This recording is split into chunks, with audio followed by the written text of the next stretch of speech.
Schindler's Lists.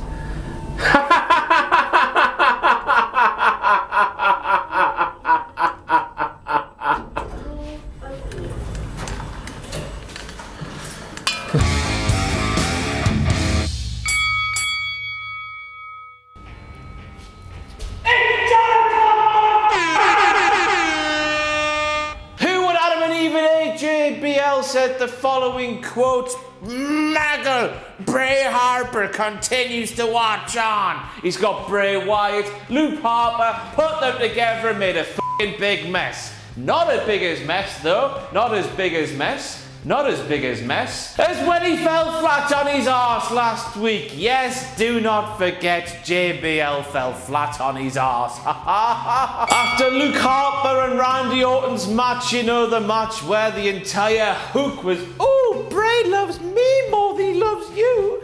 "No, Luke, Bray loves me more than he loves you." "No, Randy, I disagree with you. Bray loves me more than he..." "No, Luke, you shut..." "No."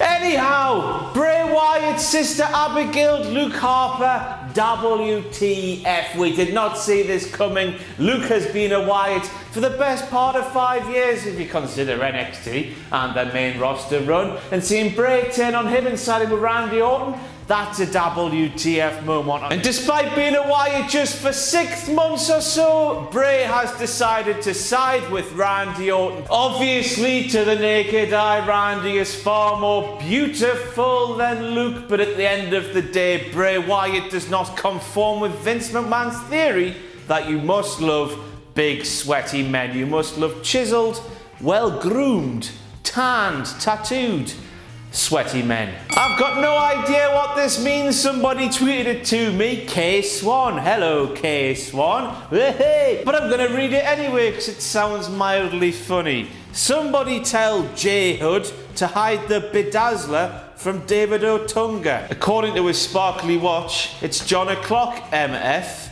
You need to seriously ease up on the bedazzling. They are jeans, not a chandelier. David was wearing a sparkly jacket. Next we move on to Mickie James, who claimed Alexa Bliss is the only female on the WWE roster, either SmackDown Live or WWE Raw, that remembers all of her accomplishments, her championships, and her WrestleMania moments from her first stint in the company. That got me to thinking, Mickie James. She remembers all of your moments from the first stint of your WWE career, even the moment the WWE want us to forget about. I'm now going to play the part of Adam Blomp here because this is his sort of shtick, and here is one thing that WWE wants you to forget about, Mickie James. There's one thing that WWE want you to forget about Mickie James, one main thing that took place in the ring, and that is the fact she went motting. I think that is the correct term for what she did at WrestleMania 22 when she defeated Trish Stratus for the Women's Championship. If you are young and naive and a virgin, and you don't know what motting is, here is what Culture's own Kenny McIntosh, who is showing you what motting really is. Mickie modded. WWE don't want you to remember the modding. Modding.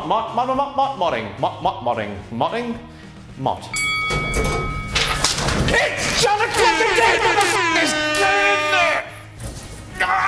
Who would Adam and Eve it once again? JBL claimed that Daniel Bryan won the WWE World Heavyweight Championship at WrestleMania 30 via pinfall, when those of us with 2 working eyes and a memory gland that hasn't been shattered by concussions and the like, we all saw and remember that D-Bry won the championship by making David Batista, I don't know why I said it like that, making him tap out. He made him tap out, which won the match, which won him the championship. JBL got it wrong. Once again, JBL flopping about, losing all of his shit because his head's all of a twizzle because he fell flat on his arse last week on WWE SmackDown Live.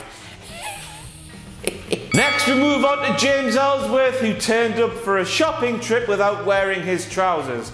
WTF. The next WTF moment, in what is already a WTF moment, is the fact that James Ellsworth, who was wearing no pants, was allowed in a shop. Let me tell you about the time I turned up to Primark without wearing any trousers.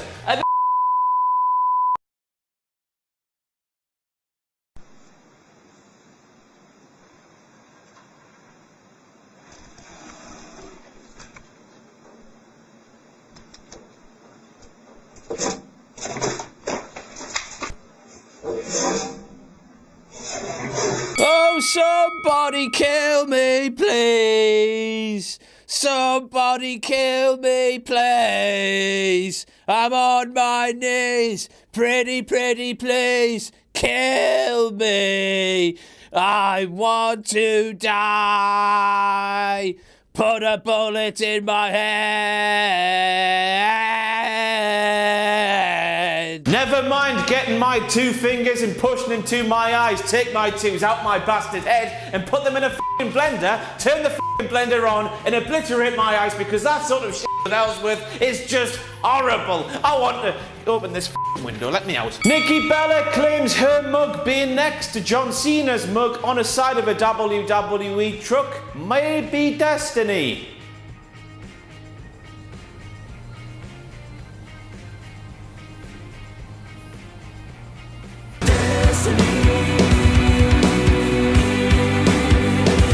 Next, we move on to the moment just after that utter bullshittery of a segment where Nikki Bella claimed that her and John Cena being side to side in the truck is destiny. You hear JBL say the word truck, like the rest of his sentence that he said before the word truck had been muted, and a certain somebody backstage in the production truck forgot to unmute his microphone before he started his sentence. Yes, Kevin Dunn is the man that f***ed up here. Kevin Dunn, who was running late once again because of that toot binge he had on Sunday afternoon/evening. He was running through the backstage area. Kevin Dunn, running through the forest. Out comes Jim Cornette for absolutely nowhere, and f***ing twats Kevin. Therefore, Kevin couldn't get back to the production truck in time, and when he did, the first thing he did was unmute John's mic, which was too late because John was already talking shit from his falling down on his flat on his arse mouth. Who would Adam and Eve it? I f*** me sideways and call me Betty. WWE cut JBL's marvellous fall from the replay of the King Court segment from last week. WTF, as if anybody who hasn't been concussed. Why am I making light of people with concussions? What a cunt I am. Anyway, as if anybody's going to forget that image of JBL going down in stages. But just in case you have forgotten, here's what it looked like from my perspective last week. Play it nice and cool, son. Nice and cool, you know what I mean?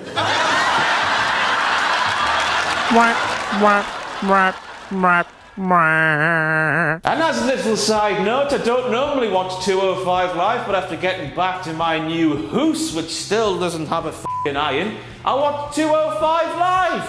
Who would Adam and Eve it? F*** me the other way and call me Betty. There was a man called Trip Bradshaw wrestling on 205 Live. What are the chances that WWE turn up in Toledo, wherever the f*** they were, and there's an independent jobber called Trip Bradshaw 7 days after JBL marvelously, beautifully, I'm really aroused by this, fell flat on his arse. What are the chances, eh?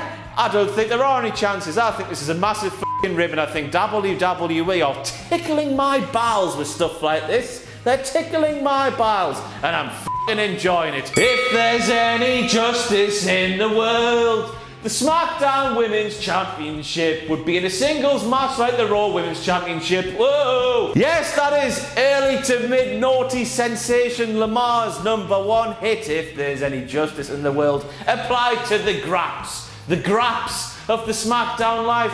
The Raw Women's Championship's getting prime billing, a singles match presumably close to the top of the card at the Royal Rumble, while Alexa Bliss, poor little Lexi, she's just been shoved in the midst of a meaningless 6-women tag match on Royal Rumble. It sounds like a match that belongs on the pre-show, but it's going to be on the main show, presumably the curtain jerker, with no story devoted in there, and nobody cares. Well, it's not fair, is it, lads? Raw's getting one hand, the SmackDown's getting a hand. That's it. And no, there were no What Culture related signs at this week's WWE SmackDown Live. None for me, or none for any of my colleagues here at whatculture.com. What a shame. That's it for the WTF Moments from WWE SmackDown Live. I've been King Ross, you've been a Dirty Mark, and I will see you. Simon does that. You like Simon. Soon. To me.